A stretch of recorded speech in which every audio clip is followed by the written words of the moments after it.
Part 3 about how my boyfriend proposed to another girl right in front of me. I know this is late, but better late than never. So like I said, we left, I went back to her house, and my boyfriend has the audacity to text me, "I'll just meet you guys at the airport." So my best friend's like, "What do you want to do? Do you want to go beat him up?" Of course I said no, so I told her and her boyfriend to just go to the airport while I figured out what I was going to do, and to not say a word. Which was hard for my best friend because she was confrontational as fuck. So I texted my boyfriend saying that I was sick and I just wasn't going to go to the Bahamas with them, when in reality I was packing up our whole house, leaving him with only his clothes and his shoes. So I put all the stuff in storage and I just decided to move back to my mom's house. And yes, this was in a span of a few days. So the whole time that he was gone, I was acting like everything was okay. On the last day of the trip, I sent him a text saying that I knew about everything. And I said I never wanted to hear from him again and I never wanted him to see the kids again. And he took that quite literally. I never got a text back. Well, 4 months after all this happened, I soon find out that he got a new house in North Carolina with his new wife and they have a daughter on the way. This man's wife left him, but not for the reasons he thought. Once there was a couple who just got married in Paris. They were very happy together, but the wife had one secret she didn't tell her husband yet. She had a birthmark on her face. She'd been wearing makeup to cover it, but she thought once she showed her husband, she would know whether he truly loved her.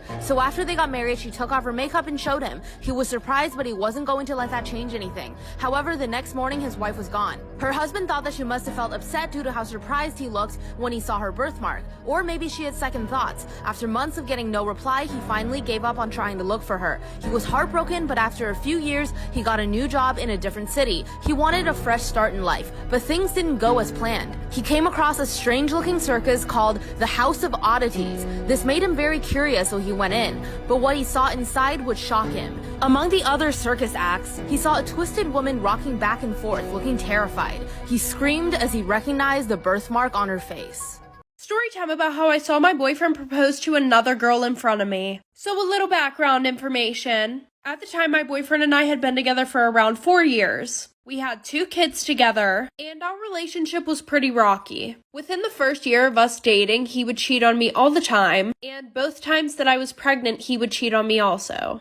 Now, after I popped out the second kid, our relationship was going pretty well. And if you're wondering why I didn't leave him when he was cheating on me all the time, well, it was mainly because I grew up in a broken home. And remembering how hard it was on me whenever my parents broke up, I didn't want that for them. Well, over the past few months, my boyfriend had been traveling all over the country with his dad, going to meetings and stuff because he was getting ready to take over half the company. Well, fast forward, it's a Thursday, and my boyfriend has a meeting with some associates who flew in from out of state, and later that night we were supposed to get on a flight with our friends to go to the Bahamas. Like for part 2. You will never believe what just happened to me. So I'm visiting home right now for the holidays, and I decided that today I want to go thrifting. You know, hit all my favorite spots. So I get into this thrift shop, I'm looking around, and I spot this beautiful Levi's jean jacket. It was in the men's section, but who cares? I make a beeline for the jacket. I go to grab the jacket, and some other guy's hands grab the jacket too. So we're like touching hands. I look up, and it's this beautiful, gorgeous man, okay? He looks about my age. Just a good-looking guy, okay? So we kind of just stared at each other for a second. Then all of a sudden, we started arguing about who saw the jacket first. And eventually, I gave up because I wanted to be nice, and I let him get the jacket. I watch him check out the jacket and leave. But then as I'm leaving, I see a bag hanging on the side of my car. It has the jacket in it.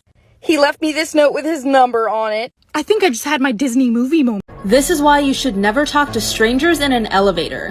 One day, a surgeon was working the night shift at a hospital. He just finished his operation on a patient and was going to the basement. He entered the elevator and there was one other woman already inside. They were casually chatting when the elevator door opened and another woman was about to enter. But the surgeon looked horrified. He quickly slammed the close button and punched the highest floor of the building. Surprised, the woman asked why he was being so rude and wouldn't let the other woman in the elevator with them. The surgeon explained that in this hospital, all patients wear white wristbands with their names printed on them, but the red wristbands are placed on all of the corpses. The surgeon then looks to the woman in the elevator with him and says, "That was the same woman I just operated on. She died on the operating table. Didn't you see the red wristband she was wearing?" The woman in the elevator with him just smiled, raised her arm, and said, "You mean like this one?" We have a problem with killing. I don't have a problem with killing. I like a little killing now and then. What's wrong with that? Killing is an addiction like any other drug. But we're parent parents now. We have to set a good example. Oh, let's quit, Chucky. Right now. Cold turkey. You have got to be kidding. Promise me, Chucky. No more killing. Nope. Chucky. No. No more killing. We can't do it anymore. We have a future to think of. We have a child. Fine. All right already. I promise. Thank you, doll baby. You're a sweetheart. Am I the asshole for not waking my husband up? My husband works from 8 a.m. to 8 p.m. Monday through Friday, and I've always woken him up. That is after I make his breakfast and pack his lunch. But today I didn't because I was told to come into work at 6:30. My husband doesn't like to wake up till 7, and I told him yesterday I wouldn't be able to wake him up since I'd be leaving an hour before he gets up. I woke up at 4 and did what I had to do and woke him up at 5:30, but he didn't get up. I tried again at 5:45, but he said not until 7. I said I won't be here, but that I ironed and laid out his uniform, packed his lunch, and put it in the fridge, and that his oatmeal was ready. He said okay. I didn't wake up till almost 8 and ended up being 40 minutes late, and he was really upset about it. Am I the asshole for not letting my ex and his girlfriend have family time with my son? Every year I take my son to visit his great-grandparents.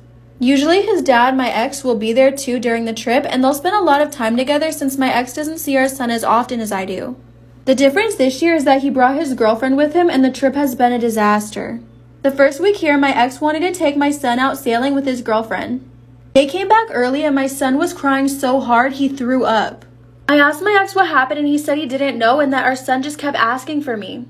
My son refused to go anywhere with his dad unless I go too, and he won't even stay in the same room. I'm sorry for what I said when I was down. Is it too late now to break free? It's in the morning breeze that you find some peace.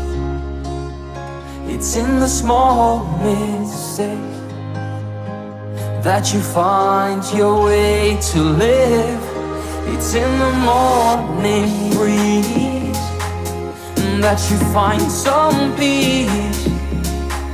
It's in the small mistakes